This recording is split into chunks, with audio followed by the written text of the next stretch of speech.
Hi students, this is friend. Welcome back to my channel. JoSAA కౌన్సిలింగ్కి సంబంధించి ఏ certificates కావాలి, ఏ డాక్యుమెంట్స్ మనం రెడీ చేసి పెట్టుకోవాలి. ఇంకా నేను ఈ వీడియో చేసే టైంకి అయితే నోటిఫికేషన్ అయితే ఇంకా రాలేదు. నోటిఫికేషన్ రాకపోయినా లాస్ట్ ఇయర్ జోసా ఫార్మేట్ ప్రకారం ఏ సర్టిఫికేట్స్ మనం దగ్గర పెట్టుకోవాలనేది ఈ వీడియోలో మీతో నేను డిస్కస్ చేస్తాను. So coming to the point, జోసాకి సంబంధించినంత వరకు ఎన్ఐటీకైనా ఐఐటీకైనా దాదాపుగా ఒకే రకమైన సర్టిఫికేట్స్ అవసరం అవుతాయి. మీకు రెండిట్లోనూ ర్యాంక్ వచ్చినా కూడా ఏదైనా సరే మీకు మనం ఎప్పుడు కూడా జోసా కౌన్సిలింగ్లో ముందుగా ఏ సర్టిఫికేట్స్ మనం సబ్మిట్ చేయాల్సిన పని ఉండదు. ఎప్పుడైతే మనకు సీట్ వస్తుందో, అంటే ఏ రౌండ్లో సీట్ వస్తుందో ఆ రౌండ్లో మాత్రమే మనం సర్టిఫికేట్స్ కానీ డబ్బులు కానీ కట్టాల్సిన అవసరం ఉంటుంది. సర్టిఫికేట్స్ అయితే ఆన్లైన్లో అప్లోడ్ చేయాల్సి అయితే అవసరం అయితే ఉంటుంది. సో ఏ సర్టిఫికేట్స్ అవసరం అవుతాయంటే ముఖ్యంగా 10th క్లాస్ మార్క్ లిస్ట్, ఇవన్నీ మనకి దగ్గర పెట్టుకొని స్కాన్ చేసి అప్లోడ్ చేయాల్సి ఉంటుంది. So 10th class mark list అంటే డేట్ ఆఫ్ బర్త్ ప్రూఫ్ కింద 10th క్లాస్ మార్క్ లిస్ట్ మాత్రమే యాక్సెప్ట్ చేస్తారు. డేట్ ఆఫ్ బర్త్ సర్టిఫికేట్ ఉన్నా కూడా 10th క్లాస్ మార్క్ లిస్ట్ అనేది final. So 10th class mark list అనేది ప్రతి ఒక్కరి దగ్గర ఉండాల్సిందే. Next intermediate mark list. Intermediate mark list అనేది ఇంకా పూర్తిది పెద్దది రాలేదు, ఉండదు, చిన్నదే ఉంటుంది, అది కూడా యాక్సెప్ట్ చేస్తారు, ఇబ్బంది ఏమి లేదు. అలాగే second year hall ticket. Second year hall ticket దేనికి అంటే హోమ్ స్టేట్ కోటా కింద. మీరు తెలంగాణలో ఇంటర్మీడియట్ ఎగ్జామ్ రాశారనుకోండి, హోమ్ స్టేట్ అనేది తెలంగాణకు సంబంధించిన ఎన్ఐటి వరంగల్ అవుతుంది. అలాగే మీరు ఆంధ్రప్రదేశ్లో కనుక ఇంటర్మీడియట్ సెకండ్ ఇయర్ ఎగ్జామ్స్ రాసుంటే అప్పుడు మీ హోమ్ స్టేట్ అనేది ఎన్ఐటి ఏపీ అవుతుంది. కాబట్టి అలా ఏ స్టేట్కి ఆ స్టేట్కి ఉంటుంది. కాబట్టి మీరు తప్పనిసరిగా ఇంటర్మీడియట్ హాల్ టికెట్ అనేది ప్రొడ్యూస్ చేయాల్సి ఉంటుంది. కాబట్టి intermediate second year hall ticket అనేది ప్రతి ఒక్క స్టూడెంట్ దగ్గర ఉండాలి, దగ్గర పెట్టుకోండి. నెక్స్ట్ మీ కేటగిరీ సర్టిఫికేట్. మీరు ఓబీసీ కానీ ఈడబ్ల్యూఎస్, ఓబీసీ అంటే ఓబీసీ ఎన్సీఎల్ అంటారు. ఓబీసీ అనేది ఎన్సీఎల్ అనేది క్యాస్ట్ కాదు అది. అలాగే ఈడబ్ల్యూఎస్ అనేది కూడా క్యాస్ట్ కాదు. కాబట్టి ఈ రెండు ఓబీసీ ఎన్సీఎల్ ఈడబ్ల్యూఎస్ ఈ రెండు కూడా లాస్ట్ ఇయర్ 2024 ఏప్రిల్ 1 మార్చ్ 31 తర్వాత 2025 మార్చ్ 31 వరకు మీకున్న ఇన్కమ్ని బేస్ చేసుకొని ఇచ్చేది. కాబట్టి ఈ రెండు ఓబీసీ ఎన్సీఎల్ అయినా ఈడబ్ల్యూఎస్ అయినా అవి ఇన్కమ్ని బేస్ చేసుకొని ఇచ్చేవి. కాబట్టి ఈ సంవత్సరం 2025 ఏప్రిల్ 1 తర్వాత తీసుకున్న సర్టిఫికెట్ మాత్రమే వ్యాలిడ్ అవుతుంది. చాలామంది మేము తీసుకున్న సర్టిఫికెట్ 6 నెలల వ్యాలిడిటీ ఉందండి, సంవత్సరం వ్యాలిడ్, ఇవన్నీ మనకు తెలియదు. మీరు ఏప్రిల్ 1 తర్వాత తీసుకున్నది, 2025 ఏప్రిల్ 1 తర్వాత తీసుకున్నది మాత్రమే పనికొస్తుంది. ఇందులో ఎటువంటి డౌటు పడాల్సిన అవసరం లేదు. 2025 ఏప్రిల్ 1 తర్వాత తీసుకున్న ఓబీసీ ఎన్సీఎల్ అయినా ఈడబ్ల్యూఎస్ సర్టిఫికేట్ అయినా మాత్రమే పనికొస్తాయి. అది కూడా సెంట్రల్ ఫార్మేట్లో ఉండాల్సిందే. నెక్స్ట్ ఎస్సీ ఎస్టీ కేటగిరీ వాళ్ళకైతే అవి క్యాస్ట్ సర్టిఫికెట్లు. ఈ క్యాస్ట్ సర్టిఫికెట్ అనేది మీరు 10th క్లాస్లోదైనా పర్వాలేదు, 6th క్లాస్లోది ఎప్పటిదైనా పర్వాలేదు, దానికి వచ్చిన నష్టమే లేదు. అవి కూడా ఆటోమేటిక్గా సెంట్రల్ ఫార్మేట్లోనే ఉంటాయి. ఎక్కువగా 99% అందులోనే ఉంటాయి. కాబట్టి దాని గురించి టెన్షన్ పడాల్సిన పని అయితే ఏమీ లేదు. నెక్స్ట్ పీడబ్ల్యూడీ కేటగిరీకి సంబంధించి అయితే జోసాలో ఒక డేట్ మనం ఫిక్స్ చేసుకొని ఎన్ఐటీకి కానీ ఐఐటీకి కానీ వెళ్ళి మనం ఫిజికల్గా అపీర్ అయ్యి మనకి పీడబ్ల్యూడీ వర్తిస్తుందా లేదనేది చెక్ చేయించుకోవాలి. మనం ఆ డేట్ ఎలా స్లాట్ బుక్ చేసుకోవాలంటే జోసా నోటిఫికేషన్ వచ్చిన తర్వాత అందులో చూసుకొని చేసుకోవాలి. అలాగే మెడికల్ సర్టిఫికేట్ అనేది దగ్గర పెట్టుకోవాలి, అది కూడా మనం అప్లోడ్ చేయాల్సి అయితే ఉంటుంది. ఇది కేటగిరీ సర్టిఫికేట్కి సంబంధించి. Next bank cheque book. మీ స్టూడెంట్స్కి ఉండదు, పేరెంట్స్కి ఉంటుంది.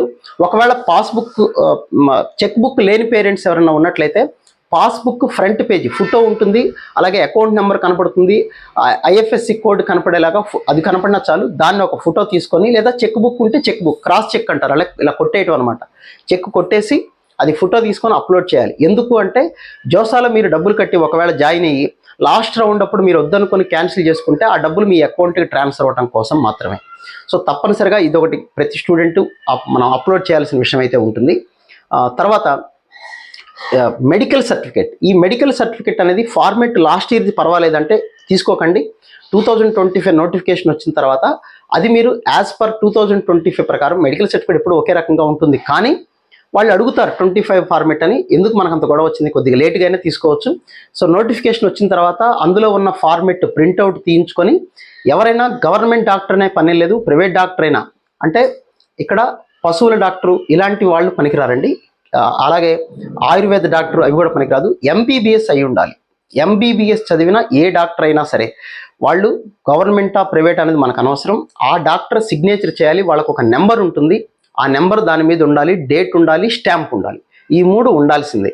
కాబట్టి మీరు ఎక్కడికైనా ఎవరి దగ్గరికైనా వెళ్ళి ఆ పేపర్ మీద మీ పేరు కూడా కరెక్ట్గా యాజ్ పర్ సర్టిఫికేట్స్ ఎలా ఉందో అలా రాయించుకొని సిగ్నేచర్ అది పెట్టించుకొని ఆ డాక్టర్ గారి నెంబర్ అది వేయించుకొని ఉండాల్సిందే. గుర్తుపెట్టుకోండి, ఇది మెడికల్ సర్టిఫికేట్ ప్రతి ఒక్కళ్ళు సబ్మిట్ చేయాల్సిందే, 100% సబ్మిట్ చేసి తీరాల్సిందే.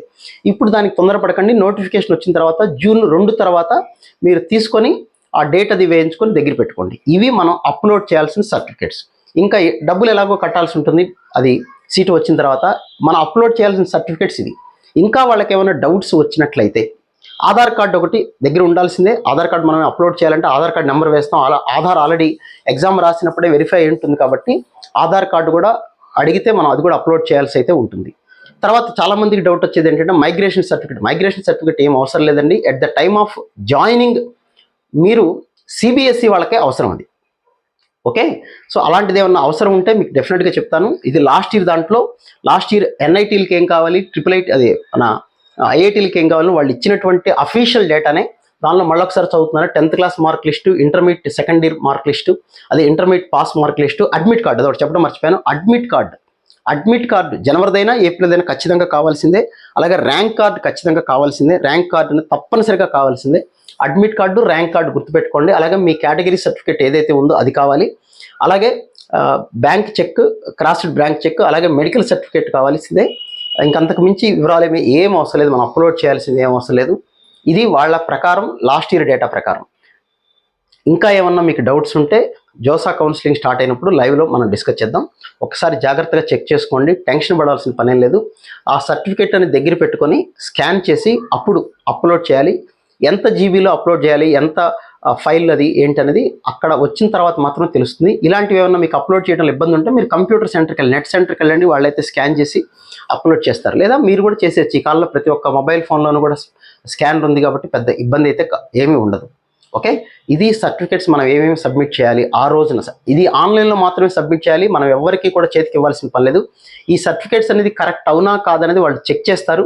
ఎప్పుడు చెక్ చేస్తారంటే మీకు సీట్ వచ్చి డబ్బులు కడితేనే చెక్ చేస్తారు. డబ్బులు కట్టిన తర్వాత సర్టిఫికేట్స్ అప్లోడ్ చేస్తే అప్పుడు చెక్ చేసి ఏమన్నా వాళ్ళకి డౌట్ ఉంటే క్వారీ పెడతారు. క్వారీ అంటే వాళ్ళకి ఏమైనా డౌట్ వచ్చింది, ఇలాగా ఇందులో పేరు తప్పు ఉంది, లేకపోతే డేట్ ఆఫ్ బర్త్ తప్పు ఉంది, లేకపోతే మాకు ఇంకా క్లారిటీ లేదు, ఇట్లా ఏదో మార్కులు 75% రాలేదు, ఇలాంటివి ఏదో వాళ్ళు చెప్తారు. అప్పుడు మనం తగిన సమాధానం ఇస్తే మన సీటు కన్ఫర్మ్ అవుతుంది. ఇది జరిగేటువంటి ప్రాసెస్ సర్టిఫికేట్ సంబంధించి.